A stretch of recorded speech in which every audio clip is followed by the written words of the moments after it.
Today we're diving into the world of studio lighting equipment.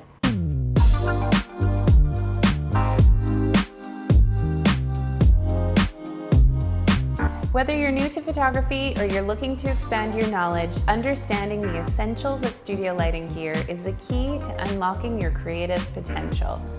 In this video, we will be covering the essentials of lighting equipment that you can use to create stunning images in your own studio. The pieces of equipment we will be discussing include strobes, continuous lights, and several different modifiers. Let's begin with strobes. Strobes are a very common and necessary piece of equipment in the studio. Strobes are very powerful and they produce quick bursts of light when triggered. They're ideal for freezing motion and capturing crisp, sharp images. Strobes come in a variety of powers that can be adjusted to achieve the desired intensity for your shots. There are a variety of different brands of strobes available, and it all comes down to budget. The alternative to strobes in the studio would be a constant light or a video light. These lights are, as you can imagine, continuous and tend to be a lower power than a strobe. When I shoot with continuous lights, I tend to shoot at a lower aperture to allow more light. What I like about using constant lights is that I can see right before my eyes what the light is doing and how it is on the subject. So if you're primarily a natural light photographer and looking into getting studio lighting, a constant light would be a great place to start. Now let's chat about the different light modifiers to put on our strobes and our constant lights. The light modifier that I tend to go for most often is an octabox or an umbrella. I tend to reach for these types of modifiers because they create a soft and even spread of light.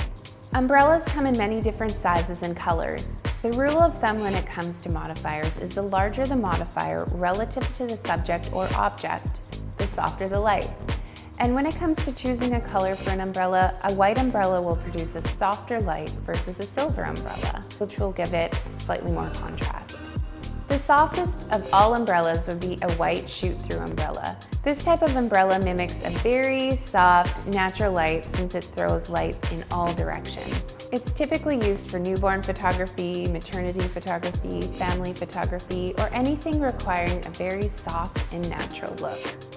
Umbrellas can also be used with a diffusion cloth. This will soften the light even more. You can experiment with or without the diffusion cloth to see which type of light you prefer and which looks best for your subject. As a rule of thumb, you want to use a soft light for most of your subjects, as this tends to be the most flattering type of light in the studio.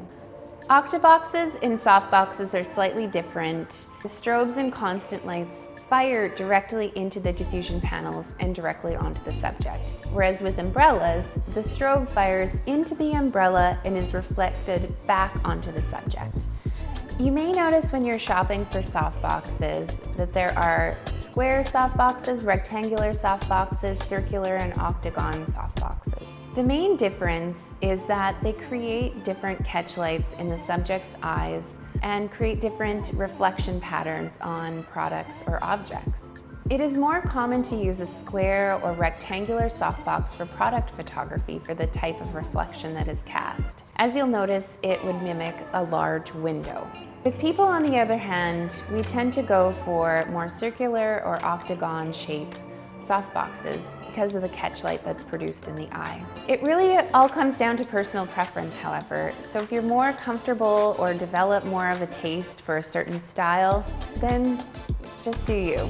If you're looking to create a harder quality of light in the studio, I would suggest a reflector dish or even just a bare bulb strobe. These types of modifiers will produce very deep shadows and high contrast and tend to produce a more edgy and high fashion look in your images. These types of light, however, would not really be recommended for everyday use as they're not always flattering on our subjects. So I don't always recommend them for like a standard headshot or a portrait, and definitely not a newborn session. This type of light is very similar to what you would expect from the midday direct sun, as it is very bright and very high contrast. Another tool you may want to have in the studio are V-flats and circular reflectors. I use two foldable and portable V-flats in the studio. My V-flat world, they're super handy.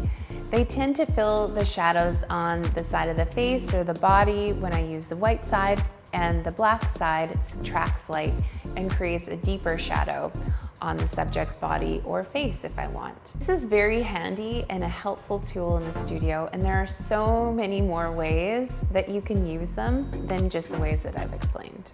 Circular reflectors come in handy if you need to fill in shadows under the chin.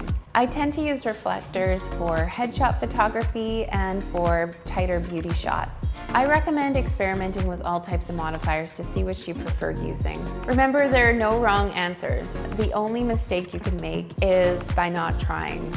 So thank you so much for watching this video. If you liked it, don't forget to give it a thumbs up and follow my channel for more tips, tutorials, and inspiration. Thanks, and see you next time.